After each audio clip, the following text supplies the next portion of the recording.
ఎడతెరిపి లేకుండా కురుస్తున్న వర్షాలకు పొంగి అలుగుపారిన చెరువులు, పలు గ్రామాల రాకపోకలకు అంతరాయం.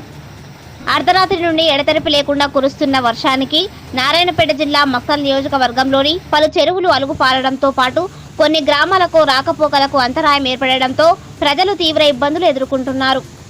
మక్తల్ నియోజకవర్గంలోని మాగనూర్ మండలం తాళంకేరి, లింగంపల్లి గ్రామాల చెరువులు అలుగుపారుతుండడంతో వర్కూర్ గ్రామానికి రాకపోకలకు అంతరాయం ఏర్పడింది. మాగనూర్ పెద్దవాగు ఉధృతి పెరగడంతో నేరేడ్గా, మడవి సత్యారం గ్రామాలకు వెళ్లే రహదారిలో కల్వర్టులపై భారీగా వరద ఉధృతి కొనసాగుతుండడంతో రాకపోకలకు అంతరాయం ఏర్పడింది. దీంతో వివిధ గ్రామాల ప్రజలు తీవ్ర ఇబ్బందులు ఎదుర్కొంటున్నారు.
కానీ లేకపోతే